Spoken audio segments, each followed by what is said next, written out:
परमेश्वराच्या नावाला पुन्हा एकदा धन्यवाद आणि पुन्हा एकदा सर्वांचं रेव्हरंट मनोज तेलोरे मिनिस्ट्रीज या चॅनलच्या द्वारे आपण आशीर्वादित होण्यासाठी या ठिकाणामध्ये पुन्हा एकदा जमा झालेला आहात.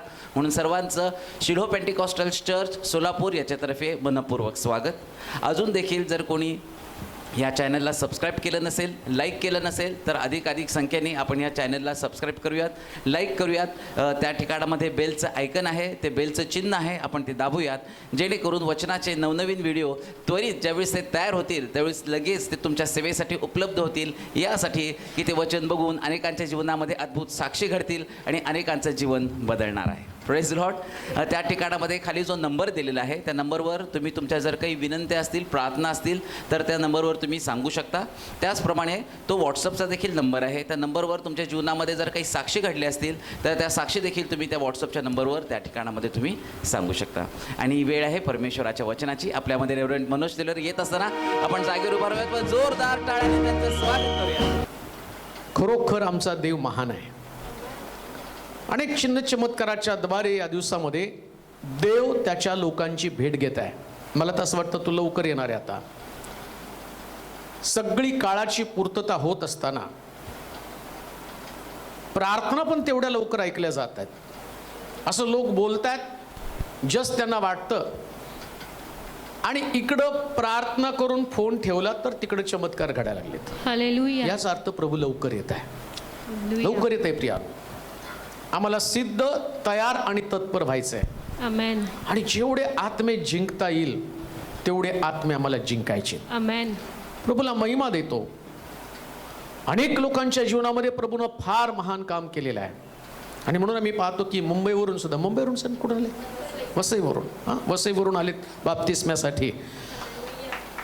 आणि कशा देवाचं वचन ऐकून त्यांच्यामध्ये चेंजेस झाला. कोणीतरी त्यांना देवाचं वचन पाठवलं. ते वचन ऐकल्यावर त्यांच्यामध्ये बदल झाला. त्यांना असं वाटलं नाही सोलापूरमध्ये जाऊन आम्ही बाप्तिस्मे घ्यायला पाहिजे. पुष्कळ लोक आहेत वसईमध्ये, तर फार मोठं काम चाललंय बरं का. सगळ्यात जास्त वसई भागामध्ये आणि त्या ठिकाणामध्ये पुष्कळ लोक देवाचं वचन ऐकत आहे. दुबईमध्ये देवाचं वचन ऐकत आहे. त्यानंतर UK मध्ये, इंग्लंडमध्ये देवाचं वचन ऐकत आहे. अमेरिकेमध्ये देवाचं वचन ऐकत आहे. तर सगळीकडे देवाच्या वचनाचा प्रसार. याच्यात गौरव आपलं काही नाही, वचनामधली ताकद आहे.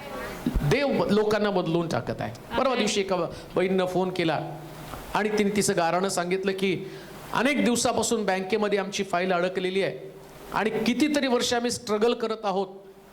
पुष्कळ कर्ज आहे आणि त्या कर्जातनं सुटण्यासाठी साक्षी तर आम्ही पुष्कळ ऐकल्या. आम्हाला पण वाटतं की देवानं आमच्याही घरामध्ये काहीतरी करावं, आमच्याही परिवारामध्ये बदल करावा. ते म्हटले प्रार्थना करा, माझ्या जीवनात, आमच्या परिवारामध्ये ही जिवंत साक्ष घडली पाहिजे. आणि म्हणून त्याने ती विनंती केली. बंद आहे, चालू करते. आणि प्रार्थना केल्यानंतर अद्भुत रीतीनं ते म्हटले जे आमचं काम अनेक वर्ष घडत नव्हतं, परंतु प्रभूनं प्रार्थना तुम्ही केली आणि दुसऱ्या दिवशीच आमची फाईल सँक्शन झाली, जी अनेक वर्ष पडून होती. देव हे करू शकतो. देवाला सर्व काही शक्य आहे. आणि म्हणून कान देऊ नाही का, देव कल्पनेच्या पलीकडचे चमत्कार आमच्या जीवनामध्ये घडवतो. आम्हाला फक्त धैर्यानं वाट पाहायची. आमेन. आणि मग कधी कधी असं वाटतं की देव ठराविक लोकांच्या जीवनातच काम करतो का? नाही, देवाचे प्रिय लोक, देव सगळ्यांच्या जीवनामध्ये काम करतो. कारण देवाला काम करायला आवडतं. आमेन म्हणाल का? आमेन. त्याला काम करायला आवडतं. त्याला दुसरं काय काम आहे? आमचं काम करणं हेच देवाचं काम आहे. आम्हाला जायचं शेतामध्ये, आम्हाला जायचं कामाच्या ठिकाणी, तिथं जाऊन आम्ही काम करतो. परंतु देवाचं काम आमचं काम करण्यामध्येच त्याला धन्यता वाटते. आणि मग ते ऐकल्यानंतर तिकडे ते प्रवीणा आली का? प्रवीणा आहे का? हा. आणि मग तिच्या नवऱ्याचा फोन आला. पास्टर, देवानं आमचं पण काम केलं. आम्ही इकडे नुसतं आलो, चर्चमध्ये प्रार्थना केली.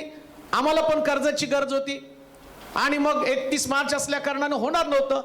पण इथं तुम्ही साक्ष सांगितली, आम्ही विश्वास ठेवला आणि घरी गेलो तर देवानं कर्ज मंजूर करून टाकलं. कारण देव सगळं करतो. प्रियांनो, देव सगळं करतो. पुष्कळ साक्षी आहेत, पुष्कळ लोकांची जीवनं बदललेली आहे, परंतु मला त्याच्याकडे जायचं नाही, कारण आपल्याकडे वेळ कमी आहे. आम्ही वधस्तंभावरच्या ख्रिस्ताचं मनन करत आहोत. हालेलुया.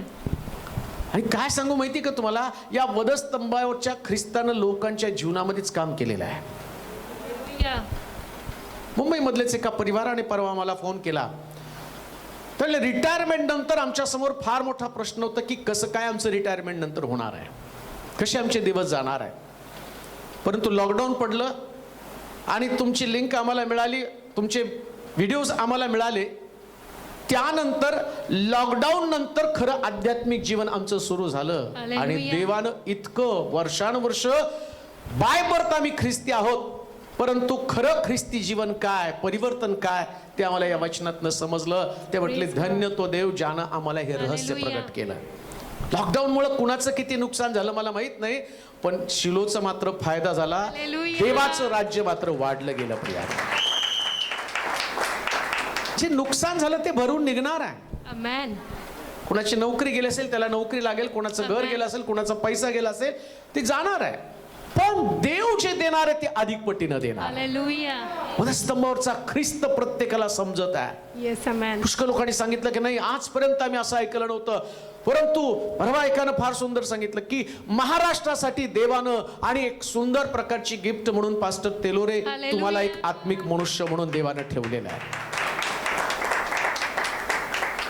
सगळं गौरव प्रभूला. आमेन. जर वचनच नाही तर या जीवनाला अर्थ नाही. हालेलुया. आणि म्हणून लोकांना वधस्तंभावरचा ख्रिस्त समजणं गरजेचं आहे. आमेन. आता अनेक लोक या वधस्तंभावरच्या ख्रिस्ताचं मनन करत आहे. वधस्तंभाच्या ख्रिस्ताच्या बाबतीमध्ये नेमकं या ख्रिस्ताच्या बाबतीत आम्ही काय करणार आहोत, आम्ही नेमकं काय, आमची भूमिका काय, किंवा कशा पद्धतीने या ख्रिस्ताला आम्ही आत्मसात करणार आहोत. या पवित्र शास्त्रामध्ये एक पिलातानं प्रश्न विचारला आणि तोच प्रश्न जगातल्या प्रत्येक व्यक्तीला देव आज विचारत आहे. प्रत्येक व्यक्तीला. तो मंडळीतल्या लोकांना विचारत आहे, मंडळीच्या बाहेरच्या लोकांना, रस्त्यावरच्या लोकांना, चर्च मधल्या प्रत्येक मंडळीतल्या व्यक्तीला तो प्रश्न विचारतो. काय प्रश्न आहे वाचूया. मत्त्याचं शुभवर्तमान 27 अध्याय आणि त्याचं 22 वचन. पिलाताने त्यास म्हटले, पिलातानं त्यास म्हटलं, तर ख्रिस्त म्हटलेल्या येशूचे, तर ख्रिस्त म्हटलेल्या येशूचं मी काय करावे. मी काय करावं. सर्व म्हणाले, सर्व म्हणाले त्याला वधस्तंभावर खिळून टाका. त्याला वधस्तंभावर खेळून टाका. पिलाताचा प्रश्न. आणि आज तोच प्रश्न प्रभू आम्हाला विचारत आहे. काय पिलाताचा प्रश्न आहे. पिलाताने त्यास म्हटले, हा? तर ख्रिस्त म्हटलेल्या येशूचे ख्रिस्त म्हटलेल्या येशूचं मी काय करावे. मी काय, ख्रिस्त म्हटलेल्या येशूचं मी काय करावं. आणि आज प्रभू आम्हाला विचारतो, ज्या ख्रिस्ताला स्वर्गातला देव, स्वर्गातला पिता आम्हाला प्रश्न करतो, या ख्रिस्त म्हटलेल्या येशूचं. ख्रिस्त म्हणजे मसीहा, ख्रिस्त म्हणजे तारणारा, ख्रिस्त म्हणजे दलदलीतनं बाहेर काढणारा, हालेलुया. ख्रिस्त म्हणजे उद्धार करता. या वधस्तंभावरच्या ख्रिस्ताचं नेमकं आम्ही काय करणार आहोत. आणि लोकांचं उत्तर काय होतं. पहिलं लोकांनी काय उत्तर दिलं, काय वाचा बरं ते वचन. पिलाताने त्यास म्हटले, हा? तर ख्रिस्त म्हटलेल्या येशूचे ख्रिस्त म्हटलेल्या येशूचं मी काय करावे. मी काय करावं. सर्व म्हणाले, सर्व म्हणाले. त्याला वधस्तंभावर खिळून टाका. पहिलीच गोष्ट देवानं पुत्राला वधस्तंभावरती यासाठी दिलं.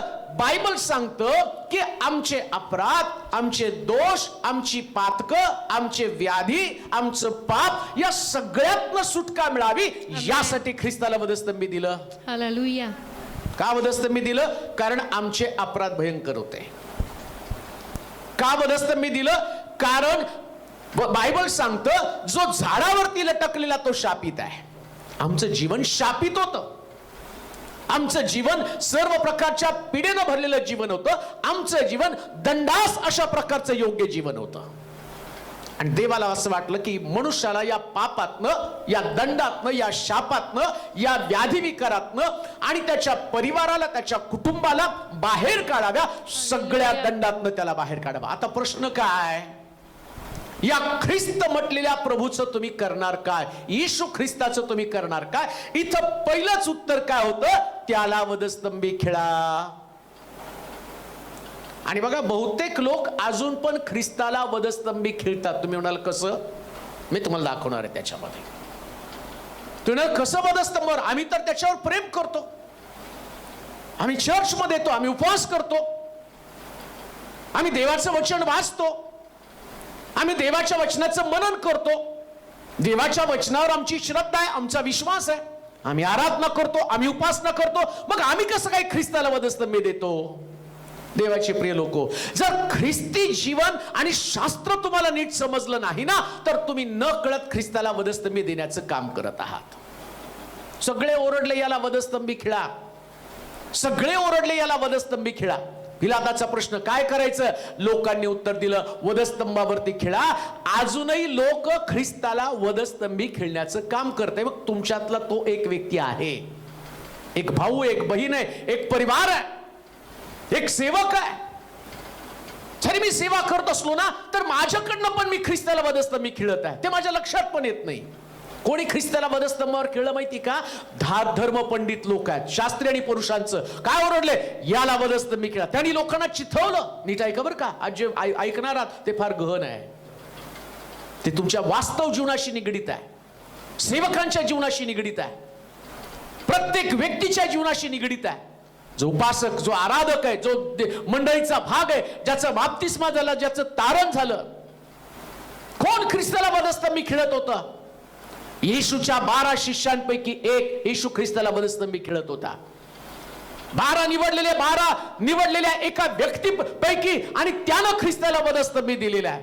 कदाचित प्रभूनं तुमची पण निवड केली असेल, तुम्ही सेवेमधले लोक असाल, कदाचित तुम्ही पण देवाचे खास निवडलेले पात्र असाल, परंतु न कळत तुम्ही ख्रिस्ताला वधस्तंभी देत आहात याची ओरड तुमच्या अंतःकरणामधनं होत आहे. प्रियानो, जसं मी पाहतो, आणि आम्हाला एदेन बागेमध्ये सांगितलं होतं, सगळ्या झाडाचं फळ खा, मधल्या झाडाचं फळ खाऊ नकोस, खाशील तर त्या दिवशी मरशील. आणि आम्ही पाहतो आतून आवाज आली, हे फळ खा, आणि त्याने ते फळ खाल्लं आणि देवाला प्रत्युत्तर देऊन त्यानं म्हटलं, मी फळ खात नव्हतो, परंतु तू जी दिलेली स्त्री, त्या स्त्रीनं ते फळ मला दिलं. त्यानं स्वतःवरती पाप घेतलं नाही, खाल्लं फळ त्यानं. स्त्रीनं त्याच्या तोंडात कोंबलं नव्हतं, तिने त्याच्या हातामध्ये दिलं आणि त्यानं ते खाल्लं. तशाच पद्धतीने आमचं जीवन आहे. मग कोण ख्रिस्ताला नव्यानं वधस्तंभी खिळतं? इब्री लोकांचं पत्र 6 अध्याय 4 ते 6 वचन वाचूया. कोण? जो येशूचा शिष्य असेल, कदाचित कोणी सेवक असेल, कदाचित एखादा विश्वासणारा असेल, कदाचित वर्शिप लीडर असेल, कदाचित आणि मंडळीमधला सदस्य असेल, कदाचित कोणीतरी देवाचा नामवंत व्यक्ती असेल. वाचूया इब्री लोकांचं पत्र 6 अध्याय 4 ते 6 वचन. कारण ज्यांना एकदा प्रकाश मिळाला, ज्यांनी स्वर्गीय दानाची रुची घेतली, जे पवित्र आत्म्याचे वाटेकरी झाले, आणि ज्यांनी देवाच्या सुवचनाची व येणाऱ्या युगाच्या सामर्थ्याची रुची घेतली, ते जर पतित झाले, तर त्यांना पश्चाताप होईल, असे त्यांचं पुन्हा नवीकरण करणे अशक्य आहे. कारण ते देवाच्या पुत्राला स्वतः पुरते नव्याने वधस्तंभावर खिळतात व त्याचा उघड अपमान करीतात. कारण जी भूमी आपणावर वारंवार पडलेला पाऊस पिऊन आपली लागवड करणाऱ्यांना उपयोगी अशी वनस्पती उगविते, तिला देवाचा आशीर्वाद मिळतो. कोण ख्रिस्ताला वधस्तंभी नव्यानं देतं? बायबल सांगतं, ज्यांनी, काय वचन वाचा म्हणजे पहिलं, कारण ज्यांना एकदा प्रकाश मिळाला. आता एकदा तुमचं तारण झालं, हालेलुया, तुम्ही पश्चाताप केला, तुम्हाला ख्रिस्त समजला. पूर्वी तुम्ही पापाचं जीवन जगत होता, पूर्वी तुमच्यामध्ये असंख्य चुका होत्या, पूर्वी तुम्हाला देवाला न पसंत पडणाऱ्या असंख्य गोष्टी तुम्ही जगत होता, करत होता. आता देवाचं वचन म्हटलेला प्रकाश तुमच्याकडे आला. ख्रिस्तानं तुमच्या जीवनातल्या चुका, तुमच्यातला अंधकार दाखवला, तुमच्यामधल्या उणिवा दाखवल्या, आणि तुम्ही त्या प्रकाशामध्ये चालू लागला. परंतु शैतान तुम्हाला प्रकाशात चालू देणार नाही. 12 शिष्यांना निवडल्यावरती बायबल सांगतं, यहुदामध्ये सैतान शिरला. कोण धरलं? कोणी वधस्तंभी दिलं? यहुदा. या यहुदानं आपलं अंतःकरण उघडलं आणि सैतानाला त्यानं वाव दिला. बायबल सांगतं सैतानाला वाव देऊ नका.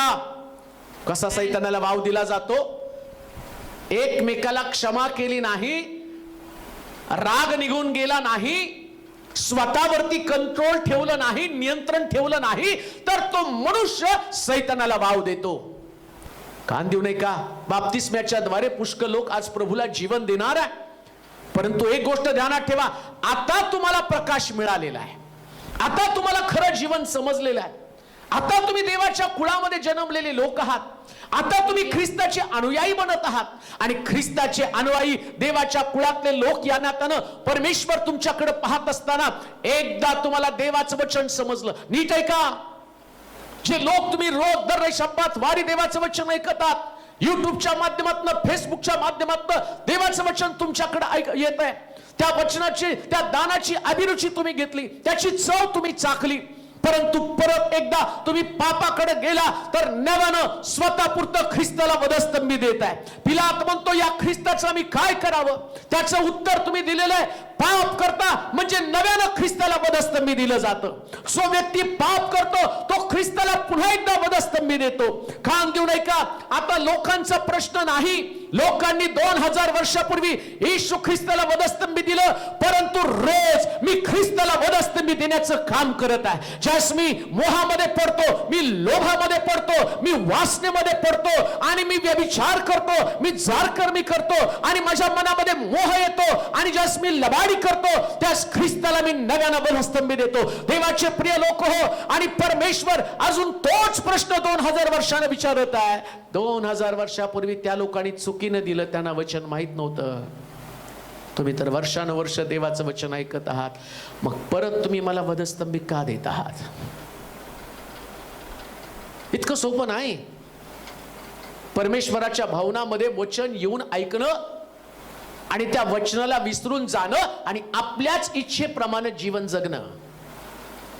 एक व्यक्ती ज्यास परमेश्वराच्या भावनामध्ये येऊन देवाचं वचन ऐकतो ना, आणि ते वचन त्याच्याशी बोलताना तो परिवर्तन करून घेत नाही, स्वतःमध्ये बदल करत नाही, मग त्याचा उपास, त्याचं दानधर्म, त्याचं चर्चला येणं, या सगळ्यामध्ये तुम्हाला माहिती का, हजारोंचा जमाव येशूच्या वधस्तंभाच्या जवळ होता, परंतु एकाला सुद्धा प्रभू येशू ख्रिस्ताच्या वधस्तंभामध्ये भाग नव्हता.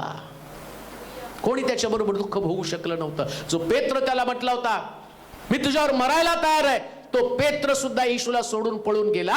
अजूनही त्याच प्रकारच्या घटना घडत आहे. नव्यानं ख्रिस्ताला वधस्तंभी देण्याचं काम करत आहेत शिष्यच. यहुदा स्वतःच येशू ख्रिस्ताला धरून देण्यासाठी गेलेला आहे. काय जो व्यक्ती पाप करतो त्याच्या लक्षात येत नाही का, या वधस्तंभाच्या ख्रिस्ताचं मी काय केलेलं आहे? 2000 वर्षानंतर सुद्धा तोच प्रश्न आहे, या ख्रिस्ताचं तुम्ही काय केलं? ज्या दिवशी तुम्ही लबाडी करता ना, त्या दिवशी तुम्ही ख्रिस्ताला परत एकदा वधस्तंभी देण्याचं काम करत आहात. मग काय उपवासाचा फायदा आणि काय गुड फ्रायडेला चर्चला जाण्याचा फायदा? मी तर म्हणतो हे सगळं करण्याच्या ऐवजी पाप सोडून देणं सगळ्यात उत्तम आहे. आमेन. सगळ्यात उत्तम पाप सोडून देणं. वाचा बरं ते वचन. कारण ज्यांना एकदा प्रकाश मिळाला, एकदा प्रकाश मिळाला, ज्यांनी स्वर्गीय दानाची रुची घेतली, स्वर्गीय दानांची रुची घेतली, जे पवित्र आत्म्याचे वाटेकरी झाले, पवित्र आत्म्याचे वाटेकरी झाले, आणि ज्यांनी देवाच्या सुवचनाची, कसली हो? सुवचनाची. खूप लोक कौतुक करतात माझं, काय सुंदर वचन, काय सुंदर वचन, पाळत साहेब हालून गेलो, अमकं झालं तमकं झालं, असं वचन तसं वचन, याच्यातलं रहस्य हे नाही कळालं, आता पहिल्यांदा कळालं. आणि तो म्हणतो हे सगळं कळालं, पण परत पाप करत आहेस ना. आणि प्रत्येकाला कळतं बरं का पाप काय आहे. कोणी एवढं भोळं नाही, सगळ्याला कळतं पाप काय. आणि वर्षानुवर्ष आम्ही पापाची व्याख्या ऐकलेली आहे. चांगलं करायचं कळत असून सुद्धा जे आम्ही करत नाही ते पाप आहे. हे पाप करायला तुमचं मन धसतं ना, त्याच दिवशी तुम्ही ख्रिस्ताला वधस्तंभी देता. चांगलं वचन ऐकलं ना, मग चांगलं जगणं पण तुम्हाला अभिप्रेत आहे. प्रभू तुमच्याकडे पाहताना काय म्हणतो, एवढं सगळं ऐकलं ना, आणि ज्या वेळेस तुम्ही चुका करायला जाताना तुम्हाला माहिती का, ख्रिस्त वधस्तंभावर जेवढा विवळ होत नाही ना, तेवढा विवळ स्वर्गामध्ये पित्याच्या उजवीकडे बसल्यावर होत आहे. कारण वधस्तंभावर त्याला एक रात्री दुःख झालं. नीट ऐका बरं का, वधस्तंभावर ख्रिस्त फक्त एक रात्री त्यानं यातना भोगल्या. माझं आयुष्य जर 40 वर्ष, 50 वर्ष, 60 वर्ष, 70 वर्ष, 20 वर्ष, 10 वर्ष आणि एवढी वर्ष मी देवाचं वचन ऐकतो, माझ्यामुळं जर माझं परिवर्तन होत नाही तर एवढी वर्ष मी ख्रिस्ताला दुःख देतो, एवढी वर्ष त्याला मी वधस्तंभावर लटकवतो. ख्रिस्त एक रात्री वधस्तंभावर लटकला, त्याचं त्याला नाही दुःख झालं. ज्या दिवशी तुम्ही सकाळी उठल्यापासून रात्री झोपेपर्यंत तुमचा स्वभाव बदलत नाही, तुमच्यातला लोभ, तुमच्यातली वासना, तुमच्यातलं पाप, तुमच्यातलं व्यसन, तुमच्यातली न बदलण्याची प्रवृत्ती, अहंकार, गर्व, मीपणा, रागिष्टपणा, त्याग न करण्याची भावना, माझ्यामधला स्वार्थ, माझ्यामधला अहंकार, माझ्यामधली फसवणारी वृत्ती, माझ्यामधलं देवाविषयीचं बंड, आराधना न करणं, देवाच्या मंदिराकडे न जाणं, परमेश्वराच्या आज्ञेचं पालन न करणं, एक एक गोष्ट ज्या देवाचं वचन तुमच्याशी बोलत असताना आणि ते बोलत असताना तुम्ही नाकारता, त्यास लक्षात ठेवा, तुम्ही नव्यानं ख्रिस्ताला वधस्तंभी देता. मास्क आपल्या तोंडावरती लावा, मास्क लावा, सांगायला लावू नका. नव्यानं ख्रिस्ताला वधस्तंभी तुम्ही देत आहात. कोण ख्रिस्ताला नव्याने वधस्तंभी देतं? जो व्यक्ती पाप करतो, स्वर्गीय दानाची चव त्यानं घेतलेली आहे, पवित्र आत्मा मिळाला, वेगवेगळी वरदानं, कृपादानं देवानं तुम्हाला दिलेली आहे आणि हे कृपादानच तुमच्या नाशाला कारणीभूत ठरतं.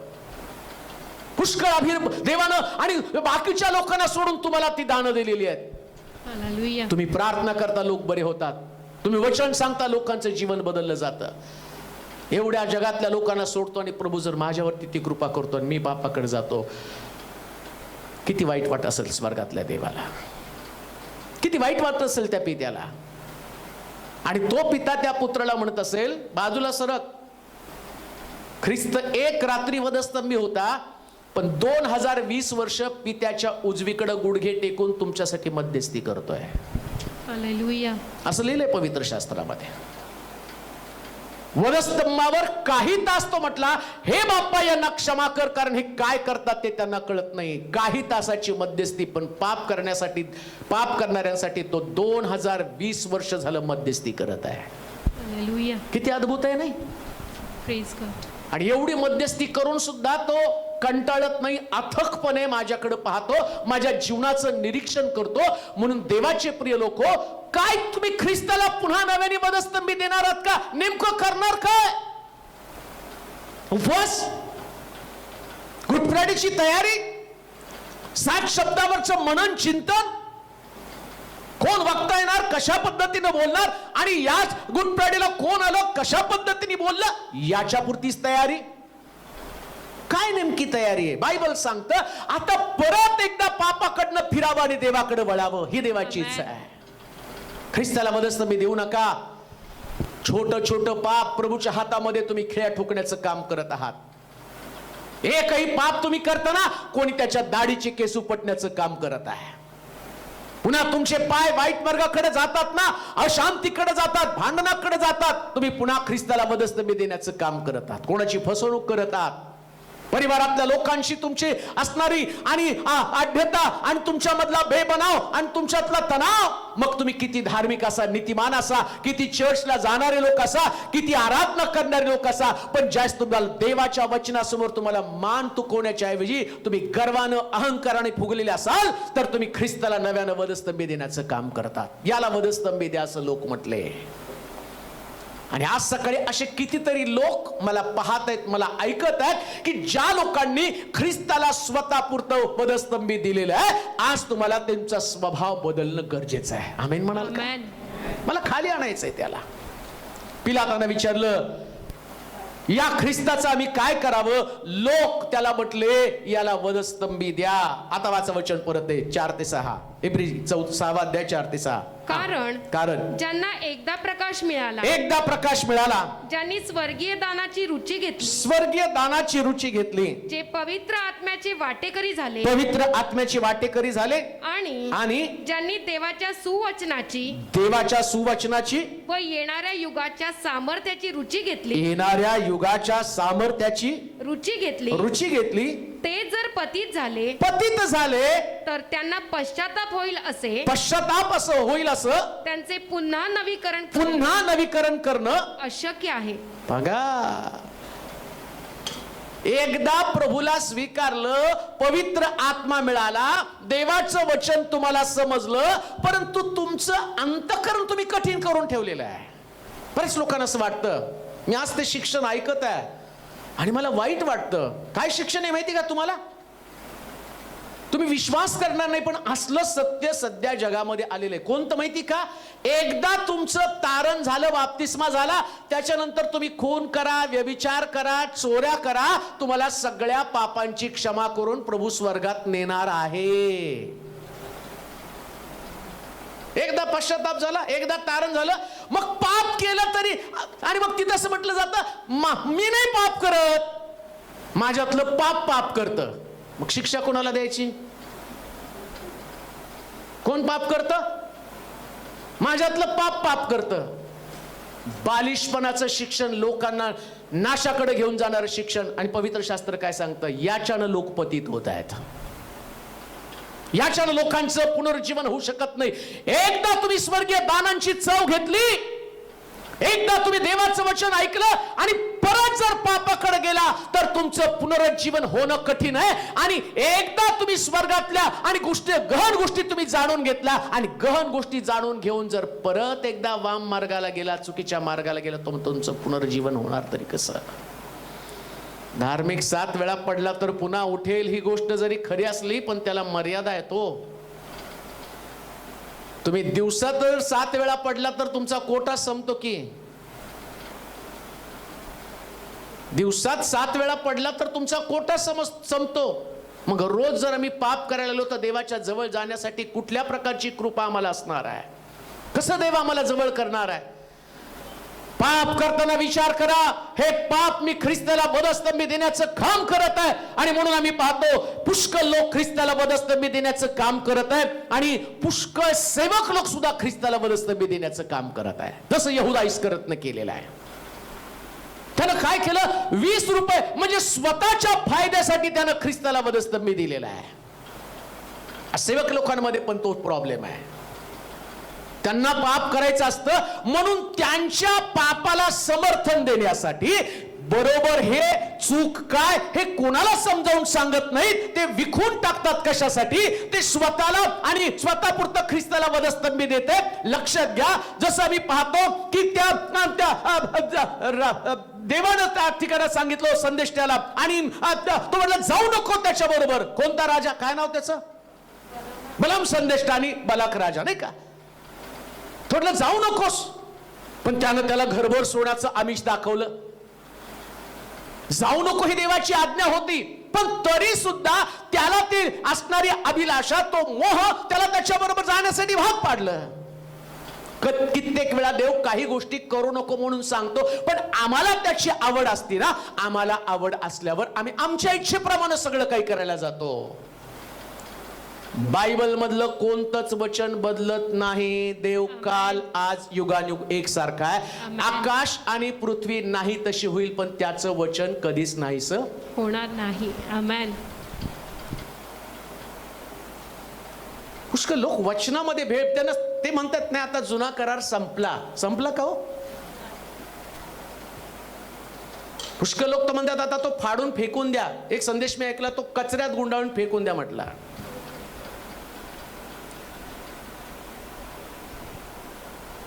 मग कशाला देवानं पवित्र शास्त्र म्हणून नवा करार आणि जुना करार अस्तित्वात आणला आणि येशू कसा म्हटलं, जा स्वर्गात जायचं तर 10 आज्ञा पाळ आणि बाकीचं देऊन टाक. आहे नाही ते स्वतःच्या फायद्यासाठी पुष्कळ लोकांनी यहुदासारखं शिक्षण जगामध्ये आणलं. ते लोक ख्रिस्ताला नव्यानं वधस्तंभी देण्याचं काम करत आहे. लक्षात घ्या. काय घडलंय माहिती का? प्रभू येशू ख्रिस्त त्यानं सगळ्यात सावधानतेचा इशारा काय दिला माहिती का? मी परत आल्यावर मनुष्यामध्ये मला विश्वास आढळेल का? आणि स्वतः प्रभू येशू ख्रिस्त काय म्हणतो माहिती का? या संदेशातला काना मात्र सुद्धा रदबदल होणार नाही, नियमशास्त्रातला काना मात्र सुद्धा रदबदल होणार नाही. तर नष्ट करण्यासाठी नाही तर मी पूर्ण करण्यासाठी आलो. आमेन. प्रत्येक नियम तुम्हाला पाळावा लागेल. आमेन. अर्पण त्यानं बंद करून टाकलं. स्वतः अर्पण झाला. हालेलुया. अर्पण बंद केलं. जे नियम दिले होते दाताबद्दल, दात हाताबद्दल, ते सगळं त्यानं पूर्ण केलेले आहेत. पण एकमेका संबंधानं व्यवहार जो कोणता आहे, आपला देव परमेश्वर याचं नाव व्यर्थ घेऊ नको, व्यर्थच घेऊ नको, लोभ धरू नको, लोभ धरू नको, आहे ते सगळं. खोटं बोलू नकोस, खोटं बोलायचंच नाहीये. व्यभिचार करू नकोस. मग तुम्हाला आता बघ कळलं आज काय कसं सांगावं तुम्हाला? हे लोक शिक्षण देताना काय सांगत आहेत माहिती का? एका व्यक्तीने सांगितलं नवा करार सगळा पाळायचा, आणि मग तो नव्या करारामध्ये पण पौलाचं काही ठिकाणी डोकं फिरलंय, काही ठिकाणी पौल कडक बोलतो ना, मग तो नाही, हे सगळं त्यांनी त्याच्या मनानं घातलेलं आहे. नव्यानं ख्रिस्ताला वधस्तंभ देण्याचं काम तुम्ही करत आहात. प्रत्येक ईश्वर प्रेरित शास्त्रलेख, आमेन. प्रत्येक शास्त्रलेख देवानं प्रेरित करून लिहिलेला आहे. लक्षात ठेवा. हालेलुया. बायबल हे देवाची प्रेरणा आहे, देवाचं श्वास आहे, देवाचं वचन आहे. आणि ते वचन तुमच्याकडे येत असताना, ही प्रेरणा तुम्हाला जागी करत असताना, याच्याकडे तुम्हाला जावं लागेल आणि यातला प्रत्येक नियम तुम्हाला पाळावाच लागेल. आमेन. पापापासून दूर राहणं. कोणता नियम? पापापासून दूर राहणं. आमेन. कोणत्याच पापाला एक्सक्यूज नाही. आमेन. लक्षात घ्या. सार्वकालिक जीवन तुम्हाला मिळेल, पण तुम्हाला दोन न्याय माहिती का? 1000 वर्ष ज्याला त्या नरकामध्ये टाकलं जाईल, 1000 वर्ष, 1000 वर्षानंतर पुन्हा एक न्याय होणार आहे. मग 1000 वर्ष यातना भोगणार का तुम्ही? आता 40-50 वर्षामध्ये फाशी घेऊन लोक मरायला लागलेले आहेत. 17-18 वर्षाची, 12 वर्षाची मुलं फाशी घेऊन मरतात का? तर ते म्हणतात हे दुःख आम्ही नाही भोगू शकत. मग नरकातलं कसं भोगणार आहात?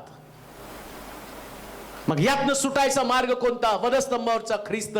पण जो कोणी ख्रिस्ताला नव्यानं वधस्तंभी देतो, कान देऊ नाही का? ते म्हटले, जे मी तुम्हाला सांगतो याच्यानं तुमची डोके आणि त्याचे दरवाजे उघडणं गरजेचं आहे. ते म्हटले येशू ख्रिस्ताला वधस्तंभी द्या. पिलात म्हटला मी याच्या रक्तापासून मोकळा हात धुतले त्यानं. ते म्हटले याचं रक्त आमच्यावरती, आमच्या मुलाबाळांवरती येऊ द्या. आणि काय घडलं माहिती का? असं रक्त आलं. यहुदी लोकांचा इतका प्रचंड प्रमाणामध्ये छळ झाला, यहुदी लोकांना इतकं शासन करण्यात आलं की बायबल सांगतं सगळ्या राष्ट्रामध्ये त्यांची पांगापांग झाली. लहान लहान लेकरांना दगडावर आपटून मारलं आणि ते यहुदी पकडले, गॅस चेंबर मध्ये टाकले. का? कारण ते म्हटले याचं रक्त आमच्या मुलांवरती, आमच्या मुलाबाळांवरती येऊ द्या. बायबल सांगतं जे कोणी पाप करतो तो ख्रिस्ताला नव्यानं वधस्तंभी देतो.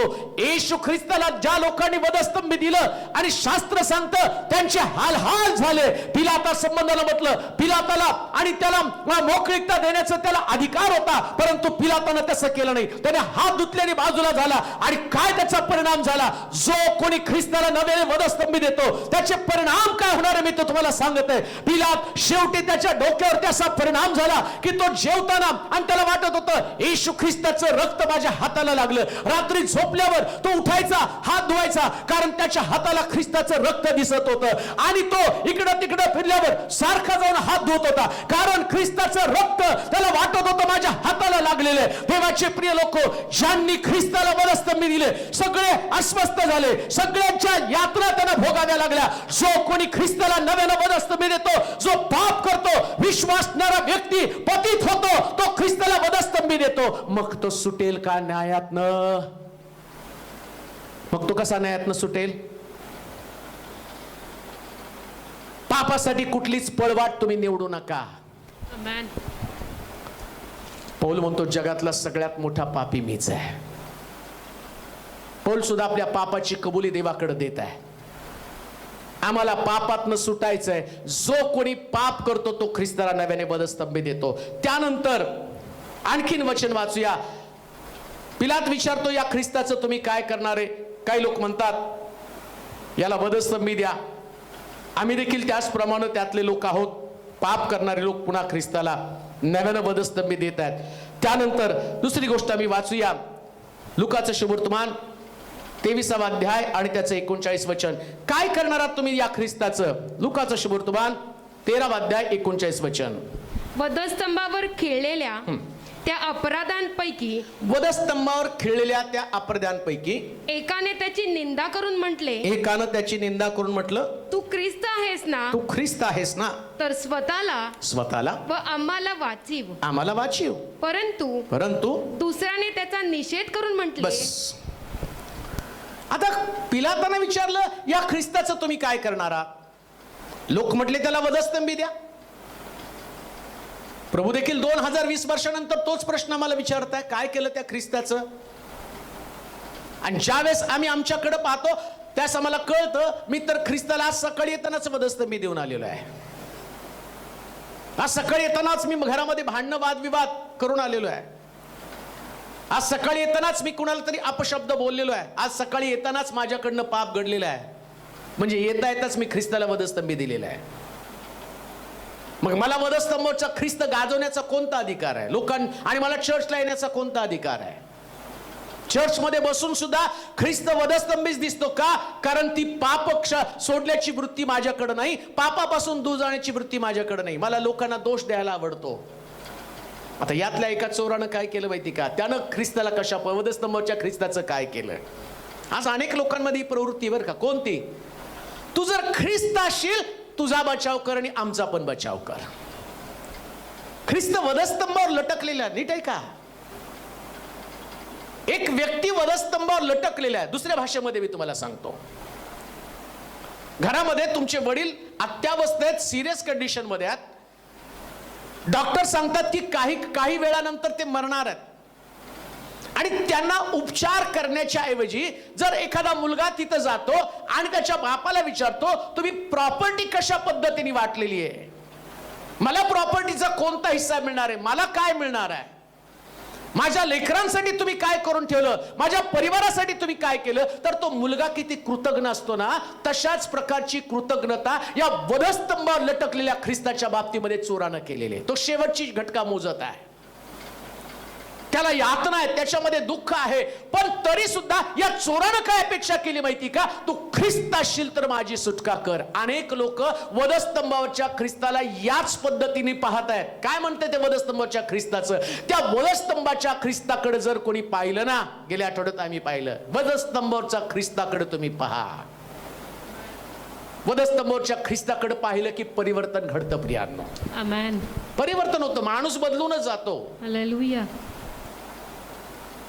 एक स्वतःमध्ये ज्या प्रकारच्या भावना आहेत ना, तिथं कळतं की वधस्तंभाच्या ख्रिस्तानं वैर नष्ट करून टाकलं, माझ्यातलं पण वैर निघून जातं. ख्रिस्ताकडे पाहिल्यावर माझ्यातली शत्रुत्वाची भावना संपती ना. वधस्तंभाच्या ख्रिस्ताकडे पाहिलं तर काय दिसतं? देवानं जगावर एवढी प्रीती केली. केवढी? वधस्तंभावर लटकलेला ख्रिस्ता एवढी प्रीती. आमेन. जे एकुलते चांगलं सर्वोत्तम ते त्यानं देऊन टाकलेलं आहे. पण या ख्रिस्ताकडे या चोरानं कशा पद्धतीने पाहिलं? तो म्हणतो सुटका करणारा. तुम्ही ख्रिस्ताकडे कशा पद्धतीने पाहतात? कशा पद्धतीने या ख्रिस्ताला घेतात? सुटका करणारा ख्रिस्त. अनेक लोक म्हणतात की या ख्रिस्तानं माझं लग्न ठरवलं पाहिजे. किती वर्ष झालं माझं लग्न ठरत नाही? किती वर्ष झाले मला लेकरं नाही? 13 वर्ष झाले आमच्याकडे लेकरं नाही. किती वर्ष झाले आम्ही भाड्याच्या घरामध्ये राहतो. जर तो ख्रिस्त आहे ना, तर त्यानं मला स्वतःचं घर द्यावं. तो नव्यानं ख्रिस्ताला पुन्हा त्याच अवस्थेमध्ये नेते ज्या चोरानं अवस्था. लक्षात ठेवा, या चोराला सुटका पण मिळाली नाही, स्वर्ग पण मिळाला नाही. सुटका तर मिळाली नाहीच, पण स्वर्ग सुद्धा त्याला मिळाला नाही.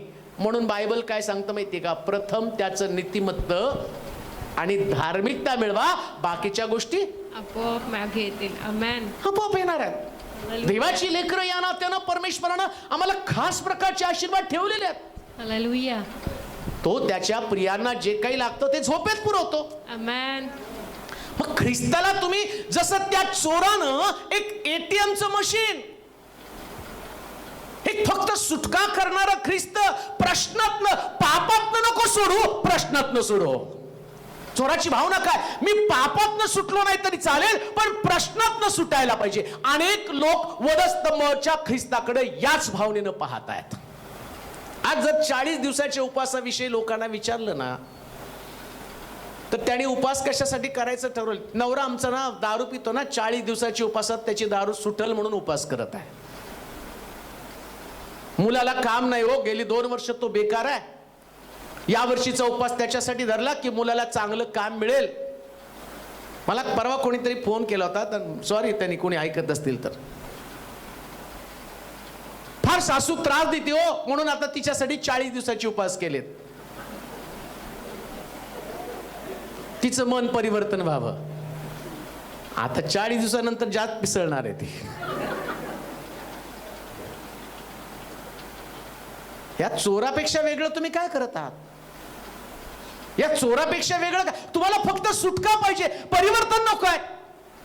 त्यांनी कधीच म्हटलं नाही की मला माझं व्यसन सोडायचंय, मला मोहावरती विजय मिळवायचा आहे, मला रागावरती विजय मिळवायचा आहे, मला माझ्या मीपणावरती विजय मिळवायचा आहे, माझ्या अंतःकरणामध्ये द्वेषभाव आहे, माझं कुणाशी तरी भांडण आहे, मला क्षमा करण्याची वृत्ती नाही, माझ्यामध्ये अहंकार आहे, माझं कुणाशी पटत नाही. अहो कितीतरी प्रश्न तुमच्याकडे आहेत. कधी या प्रश्नांबद्दल तुम्हाला वाईट वाटलं का? हा चोर जसा म्हणतो की तू जर ख्रिस्त असेल तर माझी सुटका कर. लक्षात घ्या, प्रभू येशू ख्रिस्ताला त्याचं देवत्व सिद्ध करण्याची गरज नाही. हालेलुया. तुम्ही विश्वास ठेवत नाही हा तुमचा प्रश्न आहे, तो मात्र विश्वास आहे. आमेन. आणि त्यानं सिद्ध करून दाखवलं. चोराला नाही सिद्ध करून दाखवलं मी देवाचा पुत्र आहे, जगाला सिद्ध करून दाखवलं. तो कबरेतनं बाहेर आला ना, 500 लोकांना दर्शन देऊन सांगितलं मी ख्रिस्त जिवंत देवाचा पुत्र आहे.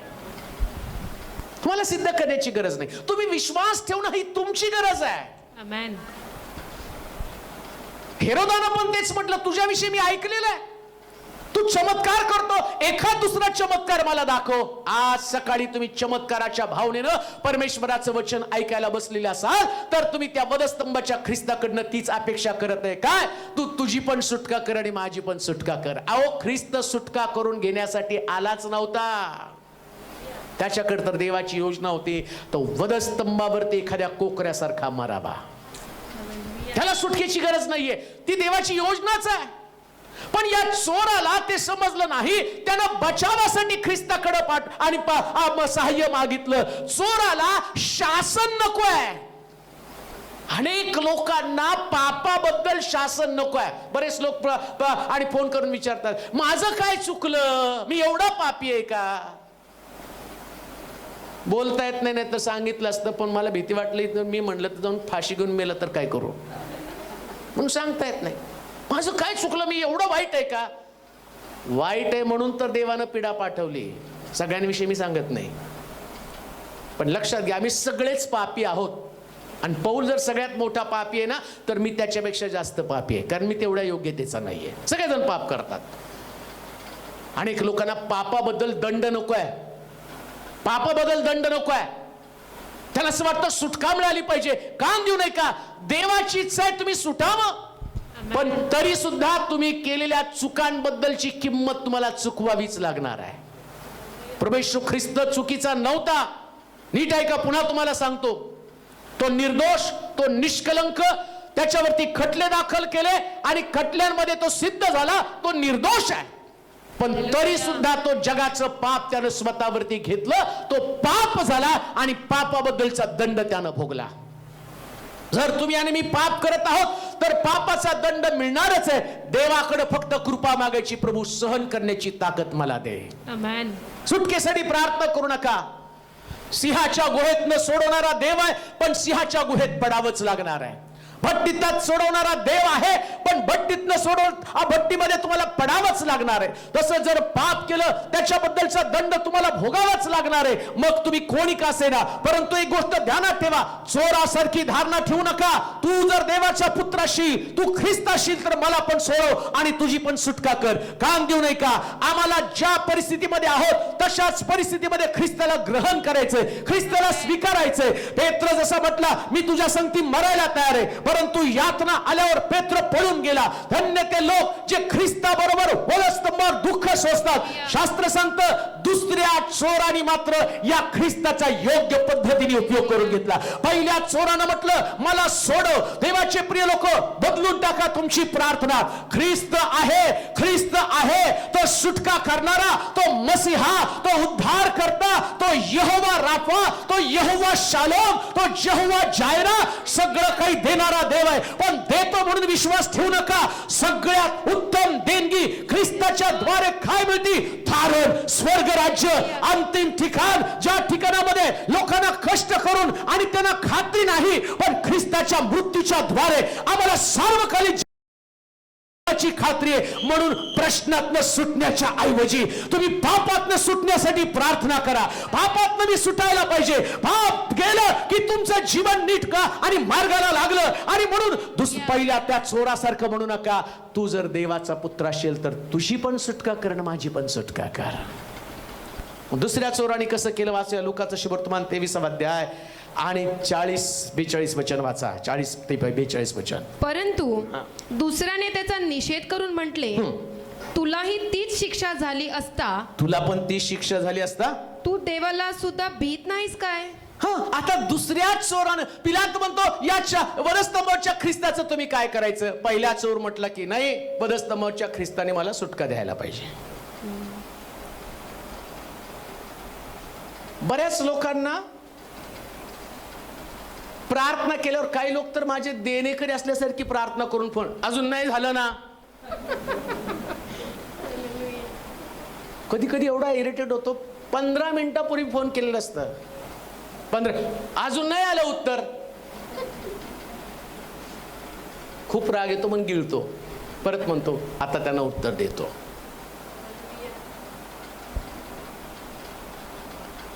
प्रश्नातनं सुटका करण्यासाठी ख्रिस्त नाही, तुमच्या परिवाराला स्वर्गात नेण्यासाठी ख्रिस्त आहे. शासन होऊ द्या, गमू द्या काहीतरी, देवानं आपला पुत्र तुमच्यासाठी गमावला.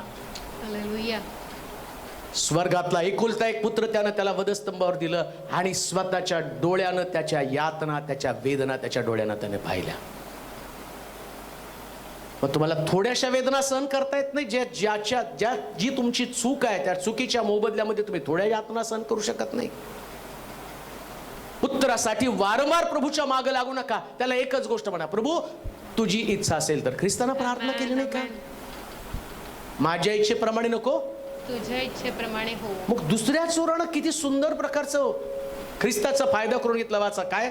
परंतु दुसऱ्याने त्याचा निषेध करून म्हटले. आता दुसऱ्या चोरानं पिलात म्हणतो या ख्रिस्ताचं तुम्ही काय करणार आहे? तर दुसरा चोर हा ख्रिस्ताच्या संपर्कात होता. लक्षात घ्या, ऐका नीट, फार सुंदर आहे. एक चोर पण ख्रिस्ताच्या संपर्कात आहे, एक उजवीकड आणि दुसऱ्या डावीकड. समान अंतरावर दोघं पण आहेत.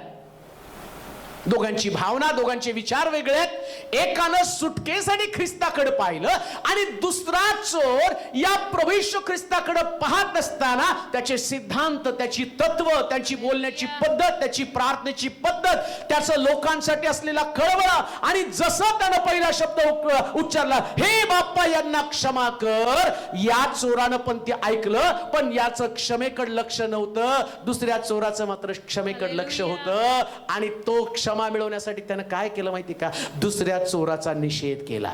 हालेलुया. वधस्तंभावरच्या ख्रिस्ताची तत्व ज्याला समजतात ते पाप करणाऱ्याचा निषेध करतात. प्रियांनो, कशा पद्धतीने ख्रिस्ताला घेणार आहात? चुकांच्या बरोबर कधी चालू नका. आमेन. जर वधस्तंभावरचा ख्रिस्त समजला ना, तर तुम्हाला पाप करणाऱ्याच्या मार्गामध्ये जाण्याची तुमची प्रवृत्तीच बदलली पाहिजे. काय चूक आहे तुम्हाला कळलं पाहिजे. तुमच्या लक्षात येतं का? हे दोघं चोर संगतीत चोऱ्या करत होते. मग याला अचानक कसं काय हा संत झाला? याला कळलं चोरी करणं पाप आहे. संगत हो. हालेलुया. फार सुंदर आहे बरं का. शेजारी जर लावलं असतं ना दोघाला, तर यानं पण तिथं तेच बोललं असतं, तुझी सुटका कर ना आमची सुटका कर. पण काय घडलं माहिती का? एकाला उजवीकडे, एकाला, म्हणजे संगत सोबत सुटली. एकानं पाप सोडलं नाही, दुसऱ्यानं मात्र ख्रिस्ताला स्वीकारलं आणि त्याच्या बाजूला उभं राहिल्याबरोबर याला याच्या चुकांची जाणीव निर्माण झाली. Praise God. वधस्तंभावरच्या ख्रिस्ताच्या जवळ गेला ना, आपोआप आतमधल्या चुका समजायला लागतात. हालेलुया. काय माझं चुकीचं आहे, कुठं मी चुकत आहे. मग ख्रिस्ताकडचा त्या ख्रिस्ताला तुम्ही कसं घेणार आहेत? ज्याला वधस्तंभावरचा ख्रिस्त समजला ना, तो पहिल्यांदा पश्चाताप करतो. जे लोक देवाचं वचन ऐकत आहेत, आमेन. जे लोक आज देवाचं वचन ऐकत आहे, एक एक चूक आठवायला सुरुवात करा.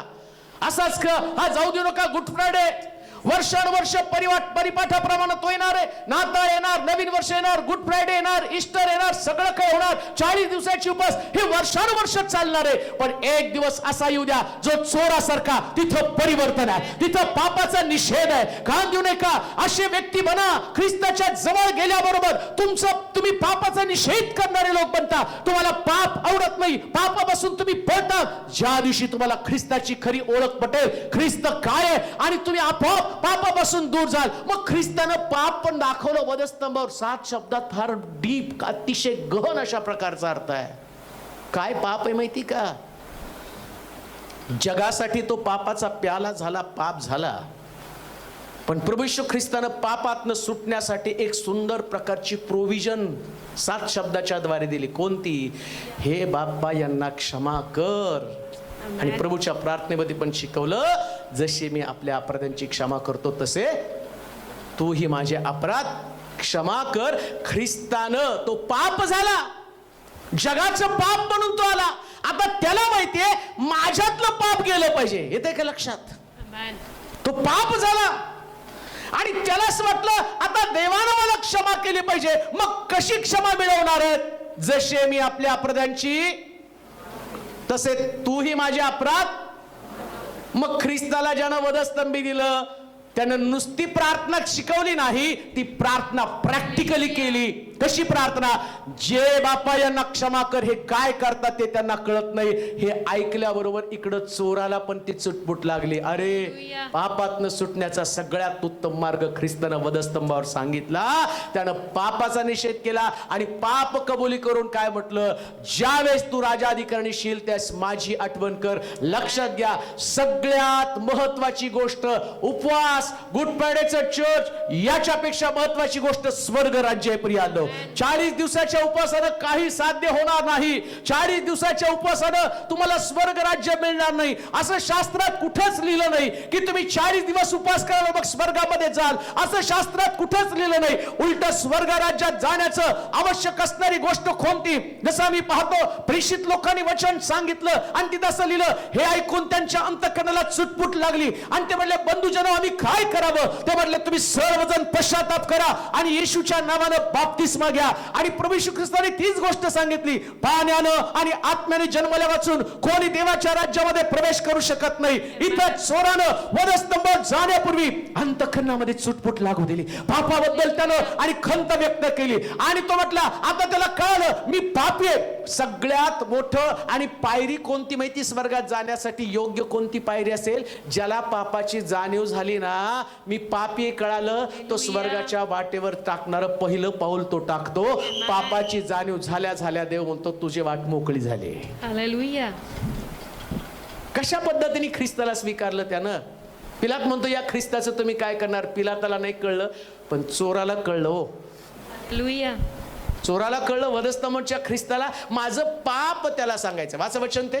परंतु दुसऱ्याने त्याचा निषेध करून म्हटले, निषेध करून म्हटलं, तुलाही तीच शिक्षा झाली तुला असता. पण ती शिक्षा झाली असता. तू देवाला सुद्धा भीत नाहीस काय? लक्षात घ्या, प्रभूनं आम्हाला शिक्षा कशासाठी केली? आमच्या गुन्ह्यांबद्दल. कोणीच देवाला प्रतिप्रश्न करायचं माझं काय चुकलं कधीच करू नका. प्रामाणिक असा, देव चुकत नाही. आमीन म्हणाल का? कधीच चुकत नाही. हालेलुया. तुम्ही खूप प्रार्थना केल्या आणि खूप उपवास केले, मग नाही एवढं उपवास करून माझा काय फायदा झाला? नुसतं एवढं करण्याच्या ऐवजी पश्चाताप केला तर तुझा फायदा होईल. आमेन. पाप जर कबूल केलं तर तुझा फायदा होईल. चोरानं आपल्याला होत असलेल्या शिक्षेचा आदर केला. तुम्हाला पण शिक्षेचा आदर करता आला पाहिजे. दुसऱ्या भाषेमध्ये मी तुम्हाला सांगेल, 2 प्रकारची मुलं असतात. बाप रागवल्यावर त्याला चापट मारतो, तो मुलगा आडदांड बनतो, घर सोडून जातो. आणि दुसरा मुलगा संध्याकाळी बापाला येऊन सॉरी म्हणतो. तो म्हणतो डॅडी माझं चुकलंच होतं, मी असं नव्हतं वागायला पाहिजे आणि आता मी परत असं वागणार नाही. त्याचा बाप त्याला सगळं देतो. पण घर सोडून जाणाऱ्या मुलाकडे बाप बघत पण नाही ना. तसं अडदाण प्रकारची लेकरं बनू नका. मी चुकतो तरी सुद्धा बापाला प्रतिप्रश्न करून त्याच्याऐवजी घर सोडून जाणं ही तुमची प्रवृत्ती असता का म्हणे. एक आध्यात्मिक मनुष्य बापाकडे जाऊन जसं त्या चोरानं त्याचं सॉफिस्टिकेटेड किंवा तो आणि सभ्य म्हणून त्या येशूकडे जातो, म्हणतो की खरोखर आम्ही चुकलेलो आहोत. त्या चोराला पण त्याने त्याची सभ्यता सांगितली. काय आपल्याला झालेली शिक्षा योग्य आहे, हा मात्र निर्दोष आहे. हालेलुया. ज्याला वधस्तंभावरचा ख्रिस्त कळतो ना, त्याला ख्रिस्ताचं निर्दोषत्व समजतं. आमेन. अनेक लोक ख्रिस्ताला दोष देत आहेत. का तर तो प्रार्थना ऐकत नाही. पण का प्रार्थना ऐकत नाही? ऐकू येत नाहीत का माझा कान मंद नाही, देता येत नाहीत का माझा तोकडा नाही, पण तुमची पातक अडभिंतीप्रमाणे तुमच्यामध्ये आणि माझ्यामध्ये आहे. पाप तर सोडा ना, पापाची भिंत तर तोडा ना. पापाची भिंत तोडल्याशिवाय कसं तुम्हाला ख्रिस्ताचं दर्शन घडणार आहे? मग त्या चोरानं कशी संधी साधली? बायबल सांगतं त्यांनी पश्चाताप करून सुखलोकाची मागणी केली. काय ख्रिस्ताला तुम्ही मागायचंय? आता 40 दिवस उपास करत आहेत बिचारे, करा तुमचा डबा मला पाठवा रोज. पण आपल्या संदेशाचा परिणाम खूप छान झालाय बरं का. मी आता ते फेसबुकवर बघत आहेत ना, लोक गरीबाला डबे पण देत आहेत. हालेलुया. कारण उपास करा, पण हट्ट किती हो. किती सांगितलं करणारच. भुकेलेला अन्न देईल पण उपास करील. उपास करा म्हणून सांगितलं आणि ज्याला जेवण नाही त्याला देऊन टाका.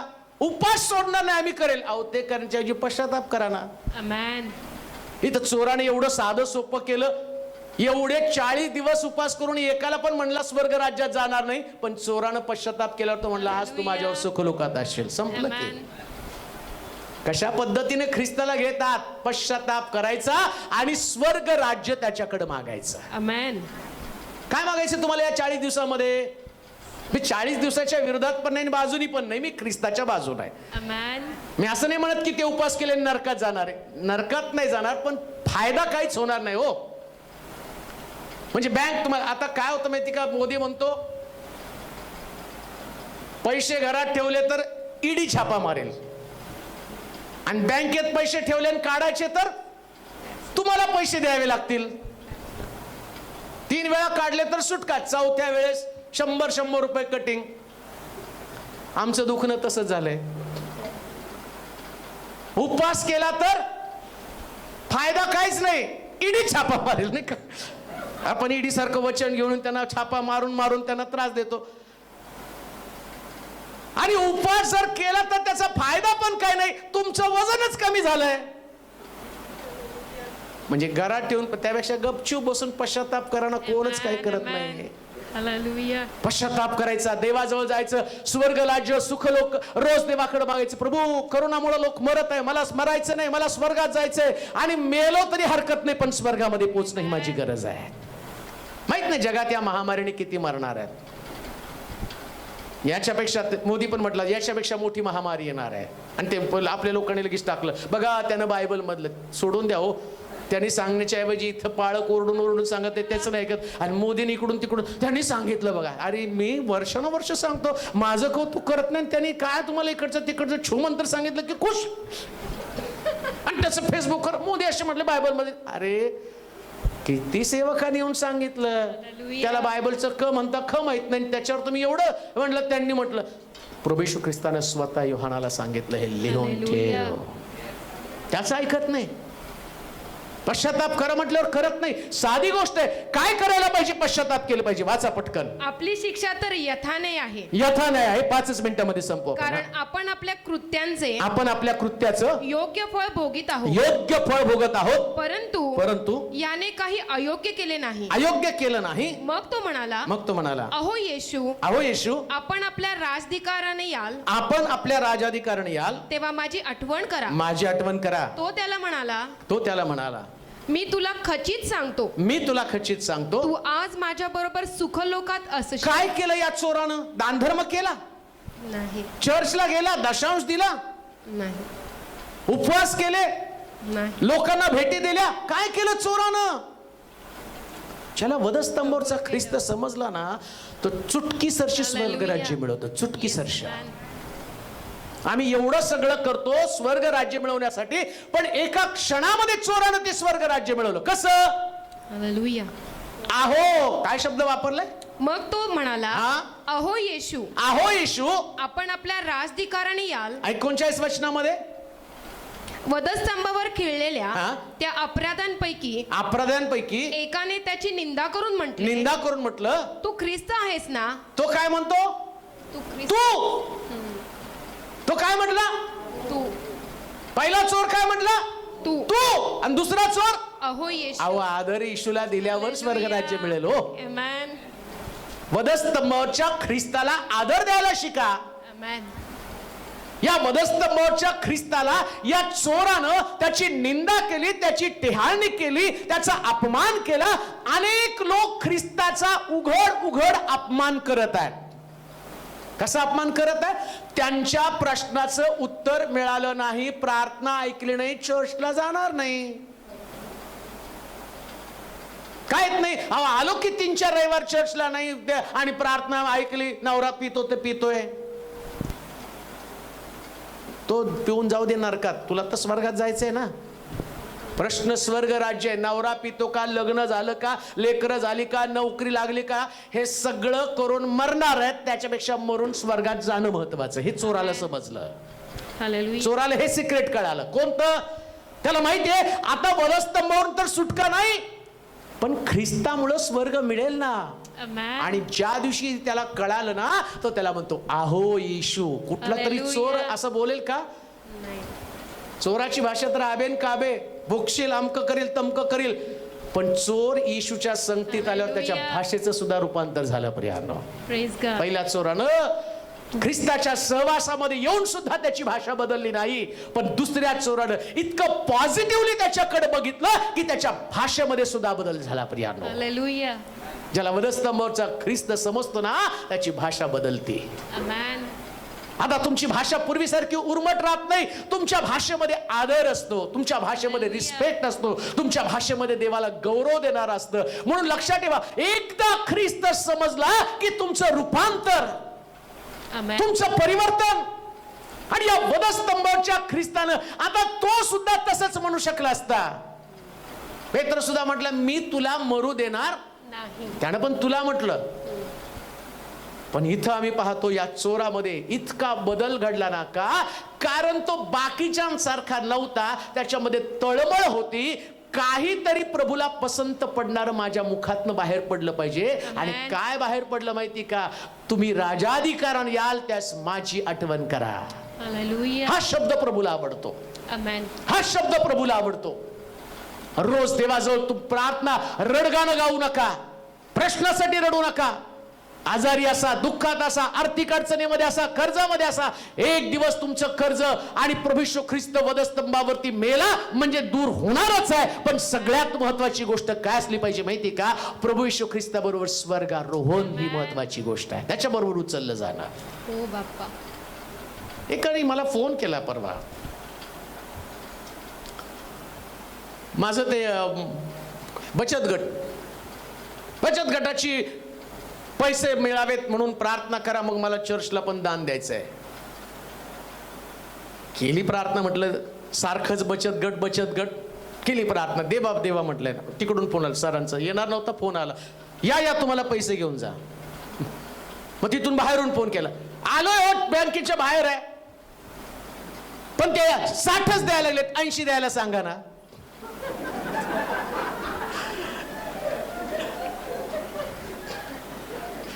कसलं माणसाचा स्वभाव आहे बघा.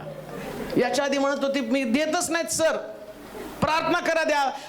मग तिथे गेलं, ते म्हटले नाही हो मी बाहेर आहे. ते म्हटल्यावर मी बाहेर आले. म्हटलं तुम्हाला सांगा 80 द्यायला सांगा ना. मग 80,000. इतका राग आला तरी गिळलो आणि प्रार्थना केली. आले का दुसऱ्या दिवशी पुन्हा मी केव्हाची तुम्हाला फोन करते. बरं बोला. तर नवऱ्यासाठी प्रार्थना करत त्यांनी माझा फोन ब्लॉक केलेला आहे, ब्लॅकलिस्ट मध्ये टाकलाय. अरे काय प्रार्थना. तुझ्या नवऱ्याने तुझा फोन ब्लॅकलिस्ट मध्ये टाकला, याच्यात तुझं कौतुक का? आणि ते तिचं माझं ब्लॅकलिस्ट मधनं त्यानं नंबर काढा म्हणून प्रार्थना करा म्हटलं. ठेवा फोन. स्वर्ग राज्य कुठं गेलं? खड्ड्यात. 60चं 80 व्हावं. नवऱ्याचं ब्लॅकलिस्ट मधनं माझं नाव घातलंय, त्याने काढावं. तू एवढा त्रास दिल्यावर ब्लॅकलिस्ट मध्ये नाही, हिट लिस्ट मध्ये टाकल की. कसला वधस्तंभावरचा ख्रिस्त तुम्ही घेत आहात? लक्षात घ्या, he is not a cheap, he is higher and higher than ever. सगळ्यापेक्षा तो मोठा आहे प्रिय. एवढा चीप त्याला घेऊ नका. त्याच्याकडे या पद्धतीने पाहू नका. या चोरानं सगळ्यात हायर पोझिशन त्याला दिली. तुम्ही राजाधिकारी याल त्यास माझी आठवण करा. एवढ्या खालच्या ठिकाणात त्याला ठेवू नका. ख्रिस्त सर्वोच्च ठिकाणी आहे प्रिया, आणि सर्वोच्च ठिकाणी तुम्हाला जायचं आहे. हे रहस्य नारायण वामन टिळकाला कळालं. मिळवा ना मिळवा अन्न पाणी देवाच्या चिंतने मग्न आम्ही. पदस्तंभाच्या ख्रिस्ताला तुम्ही कसं घेतात, की कशा पद्धतीने त्याला सामोरं जात. पिलात म्हणतो याचं तुम्ही काय करणार आहे? लोकांनी अजूनही ख्रिस्ताला स्वर्गाकडे जाण्याची शिडी म्हणून त्यांना त्याच्याकडे पाहिलं नाही. पदस्तंभावरचा ख्रिस्त स्वर्गात जाण्याची सगळ्यात सोपी शिडी आहे. सगळ्यात सोपी शिडी. काय करायला लावलं चोराला त्यानं? तरुणाला विचारलं, तरुणाने विचारलं, स्वर्ग राज्यात यावं म्हणून मी काय करावं? 10 आज्ञा पाळ. तोंडला पाळल्या. नीट पाहिलं, सगळं सोडून माझ्या मागे निराश होऊन निघून गेला. आणि चोरानं त्याला विचारलं, ओ प्रभू, तुम्ही राजाधिकारण याल त्यास माझी आठवण काढ. तो त्याला म्हटला, आज तू माझ्या बरोबर सुखलोकात असशील. याच्यासारखी सोपी शिडी जगात कुठं नाही प्रिया. तुम्ही धार्मिकता घेऊन त्याच्याकडे गेला. नीट ऐका, या तरुणाला तो का निराश झाला? कारण त्याला येशूकडून पाठ थोपटून घ्यायची होती. कोणती? मुद्दामून गेला. स्वर्गात जायला पाहिजे तर मी काय, उलट विचारतात ना कधी कधी. मुळात जायचं, मी कशी दिसते? हाय तसेच आहेत, काय फरक पडला नाही. अहो 15,500ची आहे ना, म्हणजे 15,000ची साडी दाखवण्यासाठी मी कशी दिसते? तसंच हा चोर, हा जो तरुण तिथे गेला आणि तो, मी स्वर्गात जाण्यासाठी काय केलं पाहिजे? येशूला माहिती आहे, सगळ्याला ओळखतो तो. त्याला माहिती होता हा 10 आज्ञेचीच भाव मारायला आलेला आहे. नीट आहे काय मी काय सांगत आहे तुम्हाला? वधस्तंभावरच्या ख्रिस्ताचं तुम्ही कशा पद्धतीने काय करणार आहात त्याचं?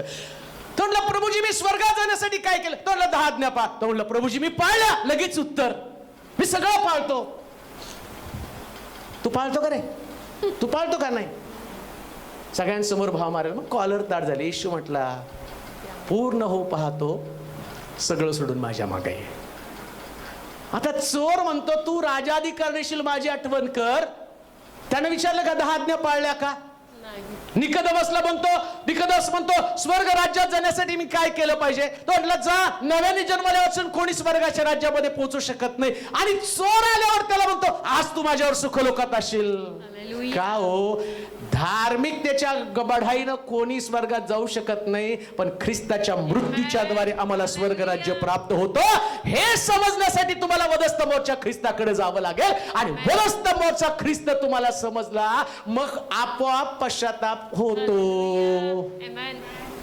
आपोआप पापाचं घृणा वाटते, जसं या चोराला घृणा वाटली. त्यानं या ख्रिस्ताला अशा पद्धतीने स्वीकारलं की त्याला त्या दुसऱ्या सदस्याची, दुसऱ्या सोबत्याची, दुसऱ्या चोराची घृणा वाटली आणि प्रभू येशू ख्रिस्ताविषयी त्याच्या मनामध्ये प्रेम उत्पन्न झाला. या ख्रिस्ताचं तुम्ही काय करत आहात? त्याचं उत्तर तुम्हाला शोधायचं आहे. तुम्ही काय केलं आणि प्रभू तुम्हाला सांगत आहे याच्यापेक्षा वेगळं तुम्हाला काहीतरी करायचं आहे. आपले डोळे आपण बंद करू, आपल्या जागेवरती आपण उभं राहूया, आपल्या मान आपण झुकूया, आपली मस्तक लवूया.